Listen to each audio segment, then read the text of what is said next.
Damos la bienvenida al abogado Esteban Ron Castro. Él es experto en Derecho Constitucional, decano de Jurisprudencia de la Universidad Internacional SEC de Ecuador. Abogado Ron, quisiera iniciar con una pequeña reflexión en el sentido de que ha pasado ya el Mundial de Fútbol. Si bien nos encontramos en una semana festiva, pues en el fin de semana tendremos Nochebuena y Navidad, pero la gente tiene ya que necesariamente ir pensando en el proceso electoral que se dará en febrero. Fundamental para Ecuador: consulta popular, referéndum y elecciones. Elecciones de mandatarios seccionales y de cuerpos de concejales, consejeros, etcétera. Quisiéramos un punto de vista general sobre el tema de la consulta popular y referéndum en primer lugar. Hay criterios que han emitido algunos juristas en el sentido de que los ciudadanos deben enterarse bien de la consulta popular. Por una parte, para que no sea en realidad un tema de popularidad o impopularidad del gobierno, una especie de encuesta de aceptación o no del gobierno nacional, pues están definiendo temas trascendentales, pero advierten también que varias de las preguntas, entendemos que todas posiblemente tienen sus anexos y que en los anexos hay temas que deberían estudiarse, consultarse, pues en algunas de las preguntas, estas disposiciones transitorias que vienen en los anexos podrían tener más peso, más importancia incluso que la propia pregunta. De acuerdo, sí, Gustavo, buenos días, gracias por la invitación, siempre un gusto dialogar con usted. ¿Qué es lo que pasa con la consulta popular? Y eso tenemos que estar muy conscientes, creo que todos los ecuatorianos del momento de elegir. Vamos a separar este diálogo en dos cosas. En primer lugar, la significancia de la consulta popular. Los procesos de democracia directa y en este sentido también las consultas populares se utilizan como mecanismos de gestión política o de gobernanza. ¿Qué es lo que se pretende? ¿Qué es lo que se escucha, inclusive por ciertos sectores que son opositores de la misma? Que la consulta popular se vuelva una herramienta de popularidad, aceptación, pero además de allanar el camino de gobernanza del actual gobierno. Pero aparte de eso, que yo creo que sí es uno de los objetivos, en este sentido se está haciendo un cumplimiento del plan de campaña y de los ofrecimientos dentro del plan de gobierno del presidente Guillermo Lasso. Recordemos que la consulta popular fue prevista dentro del plan de campaña en su momento, fue inclusive especificada para realizarla en diciembre del 2021, que no se lo logró, y solo ahora tenemos los resultados de la misma. En ese sentido, pues el gobierno lo que está buscando es una estabilidad en cuanto a la administración pública. ¿Por qué? Porque este gobierno se ha visto supeditado a dos cosas. Número uno, a que las autoridades estén cambiando y además las autoridades en general del Estado estén cambiando de mes en mes. Y en segundo lugar, que no se dé estabilidad por parte del Consejo de Participación Ciudadana a efectos de generar esta interrelación que se tiene. ¿Qué es lo que va a pasar si la consulta popular pasa, al menos en las preguntas que tienen que ver con institucionalización? Las autoridades se quedarán prorrogadas al menos hasta el 2024 y recordemos que el 2025 ya nosotros tenemos elecciones. Entonces, en ese sentido, se busca estabilidad y además un tema de credibilidad en cuanto a la funcionalidad de la misma. Eso por un lado. Y por otro lado, lo que hay que tener consciente, lo que tenemos que tener conciencia, perdón, y de lo que debemos ser conscientes, es que los efectos de esta consulta popular en específico van a tener recién una materialización desde el 2024 y nosotros podemos ver eso de manera clarísima. En el 2024 vamos a tener los efectos de la consulta popular en cuanto al CPCCS, es decir, las nuevas autoridades. En el 2027 tendremos la nueva forma de designación del CPCCS. La consulta respecto de la extradición. Nosotros aprobamos la extradición, pero después de eso se vienen los convenios bilaterales o multilaterales a efectos de materializar la extradición pasiva, como se está concibiendo en la consulta popular. Un trámite de un bilateral o multilateral en ese sentido dura al menos un año, igual nuevamente 2024. La reforma a la estructura de la Fiscalía General del Estado, por cuanto se requiere una reforma a la Ley Orgánica de la Función Judicial, efectos de este en el 2024. El tema de la reducción del número de asambleístas sobre la base del nuevo cálculo y en virtud del nuevo censo, lo aplicaremos en el 2027. ¿Sí? Y finalmente la depuración de organizaciones políticas por parte del Consejo Nacional Electoral depuración a ser ejecutada en el 2024 de cara a las elecciones del 2025. Por lo tanto, nosotros lo que podemos decir, Gustavo, es que esta consulta popular es todo menos de aplicación inmediata, ¿sí? Entonces, sí genera una aceptación al gobierno porque es el cumplimiento del plan de Habrán campaña. paréntesis y paréntesis bastante largos. Entendemos Sí, que por además, allí claro, hay paréntesis de un año que podrían ser prorrogados por medio año más. así es, de acuerdo. Entonces, por eso le decía, o sea, como base, 2024 los primeros efectos de ejecución de la consulta Ya. popular. Entonces, ¿Usted ha revisado algunos de los anexos, de las disposiciones transitorias? ¿Hay razones para esta perspicacia que lleva a algunos analistas a hablar incluso de una especie de caballo de Troya en los mismos? sí, definitivamente, cuando se ha hecho la revisión al menos de los anexos y de las disposiciones generales y transitorias que estos tienen, al menos en las preguntas que tienen o que tienen que ver con la reinstitucionalización, la forma de ejecución está en las mismas.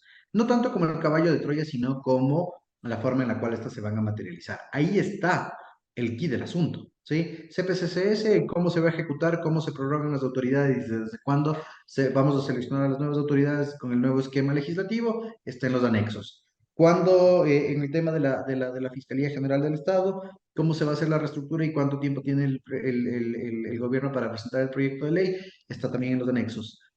El tema de la Asamblea Nacional, desde cuándo se dará la afectación de los asambleístas y cómo será la distribución de los nuevos bloques parlamentarios, está en los anexos. Entonces, no es solo de esta consulta popular, Gustavo, sino en general, los procesos de referéndum tienen el alma, tienen la forma y tienen la materialidad en los anexos, porque recordemos que de lo que nos estamos haciendo cargo en la pregunta es únicamente de una opción de ser positivo o negativo a un cambio.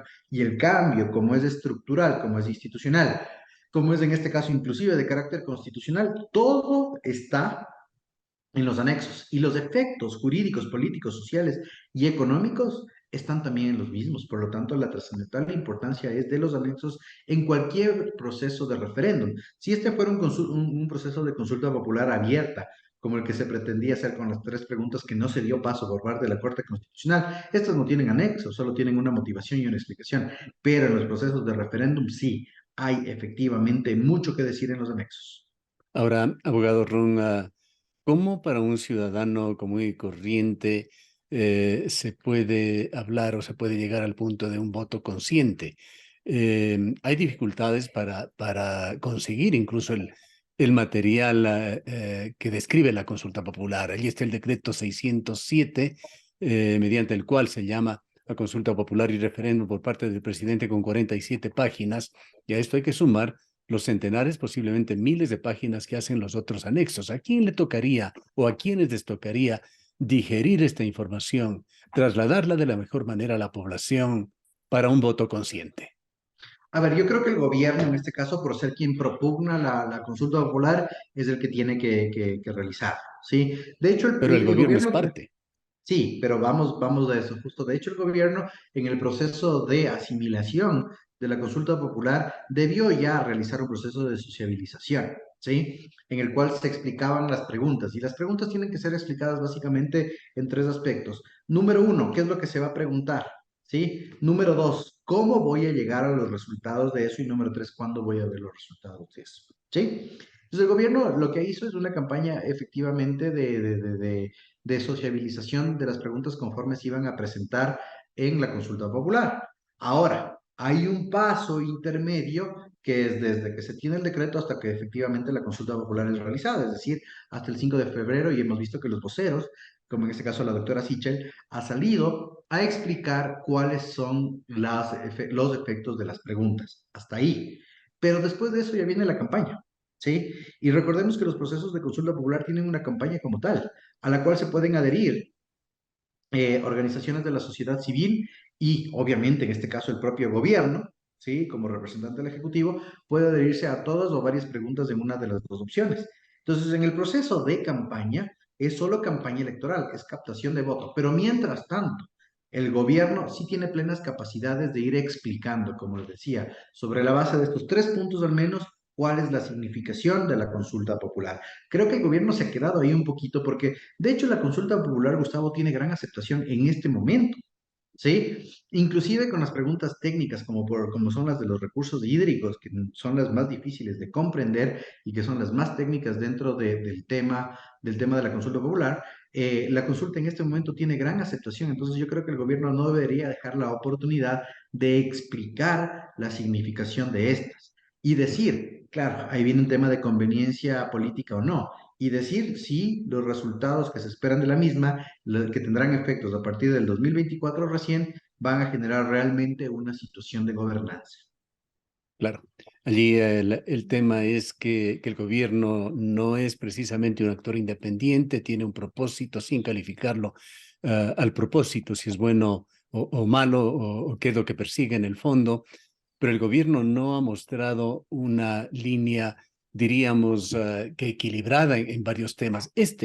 De la consulta de los recursos hídricos que tanto preocupa a la provincia de la Suay tiene un antecedente. Acaba de emitirse un boletín desde uno de los ministerios en el cual señala que se ha conformado un grupo estratégico para generar políticas estratégicas para apoyar a la minería en Ecuador. Y está allí el Ministerio de Energía y Minas, está allí la Secretaría de Alianzas Público-Privadas, las Fuerzas Armadas, sin que aparezca el Ministerio del Ambiente con la posición que debería tener, la de fundamentalmente preservar el medio ambiente, la ecología del país, por supuesto, logrando los equilibrios necesarios. Pero más allá de esto, la la lectura que nos deja es que la consulta popular tenemos que realmente asimilarla mirando esas preguntas y esos anexos con lupa. Vayamos al otro tema que se consultará de alguna manera o se pondrá a disposición de los ecuatorianos también en la elección del mes de febrero. Se elegirá alcaldes, prefectos y grupos colegiados, y esto se lo hace con preocupaciones que la han puesto en el tapete el propio presidente de la República, los ministros del Interior y de Gobierno.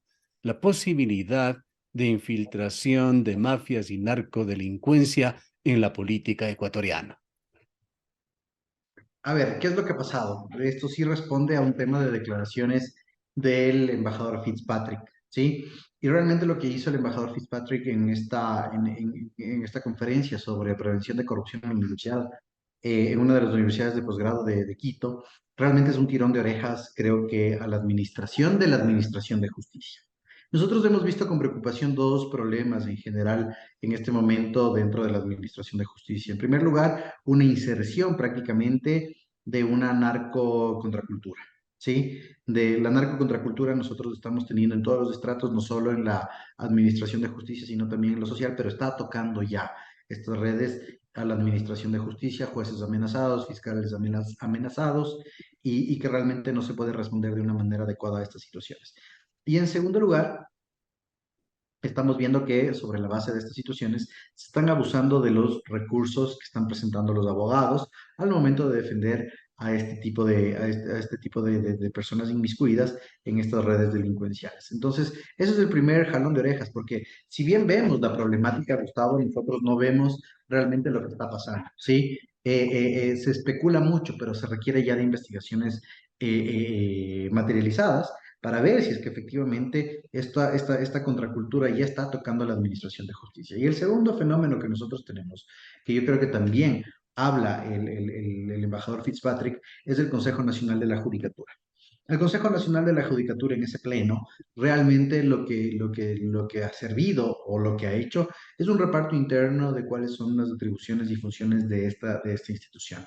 Y no se ha hecho el control y distribución, en primer lugar, de los operadores de justicia y en segundo lugar, de los recursos a efectos de mejorar las condiciones de dichos operadores de justicia. Y se ha vuelto un órgano estrictamente de conveniencia política, un órgano inclusive de pugna política. Y obviamente cuando un órgano está en esa pugna política de carácter interno, poco o nada puede hacer respecto a las situaciones emergentes del país. Por lo tanto, si nosotros vemos que la contracultura del narcotráfico está entrando en la Administración de Justicia y el Consejo de la Judicatura, como líder de la misma, administrativo y de control, no hace absolutamente nada, ni siquiera con los recursos primarios, obviamente tenemos una justicia realmente en soletas. Eso es lo que ha significado las declaraciones del embajador Fitzpatrick. Y claro, lo complicado acá, Gustavo, es el tema de cómo resolvemos esta situación, ¿no? Y cómo nosotros podemos al menos ver ciertos índices a efectos de hacer cambios radicales.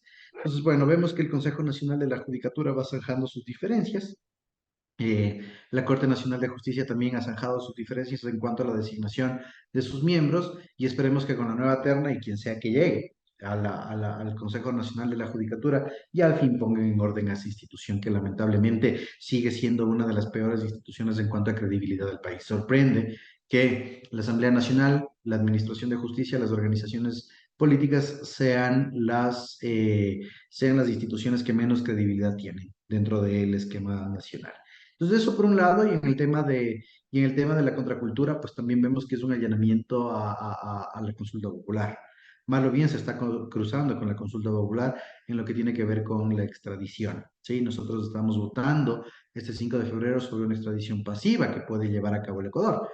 Y creo que la consulta, y en ese sentido, pues las extradiciones, y justo haciendo análisis de esta situación con ejemplos de derecho comparado con el de México, la primera interpretación que se da al tema de la extradición es que el país tiene un déficit de juzgamiento de ciertas personas. Entonces, en ese sentido, Gustavo, yo creo que pues el llamado de atención está ahí. Creo que hay una iniciativa bastante coherente que es el tema de los jueces de anticorrupción y además se está tratando de llevar a cabo pues una administración adecuada. ¿Qué Aunque por ahí expectativa está. le genera a usted este tema de los jueces especializados en corrupción y crimen organizado? ¿Cuál será el papel que ellos cumplan? De alguna manera, ¿se priorizará su trabajo para que no sigan los jueces de La Concordia, Manglar Alto, Santo Domingo o cualquier otro sector Lamentablemente no, rural satelital de el país tome decisiones fundamentales en la justicia? lamentablemente no, Gustavo. Estos jueces no generan esa expectativa porque se van a dedicar al juzgamiento de otro tipo de causas, ¿sí? Si bien hay jueces de primer nivel, estos jueces lo que tienen que hacer es la descongestión principalmente de esos tipos penales en los cuales se pone de manifiesto o existe una vulneración del erario, ¿sí? Por ahí va, concusión, cohecho, todos los que queda de tráfico de influencias, todos esos tipos penales que caen dentro del espectro generalizado de lo que es un delito de corrupción. Pero aquí yo veo un tema y que lo trataba justamente el día de ayer en otro medio de comunicación y un colega decano de Guayaquil asentía exactamente lo mismo. ¿De qué me sirve tener un juez? ¿Sí? Especializado en materia anticorrupción cuando la fiscalía no está cumpliendo su rol de investigación.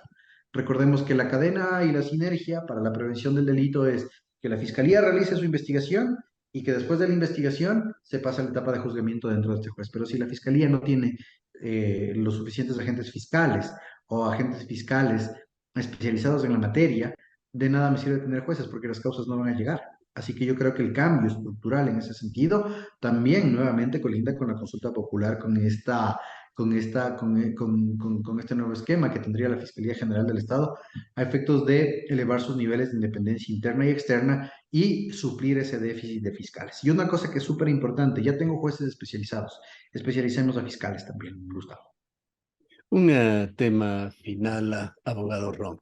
Hemos visto aquí en Ecuador, y le ruego me corrija si es que es un punto de vista equivocado, a la Corte Constitucional tomando una serie de decisiones en materia de derechos humanos, en materia ambiental, en materia salarial, en derechos laborales, etcétera, etcétera, en un papel, no es una crítica a la Corte, en un papel que lo veríamos quizá en otros países haciendo a la Corte Suprema de Justicia. Le ha tocado a la Corte Constitucional actuar en los más diversos ámbitos, dando sentencias definitivas.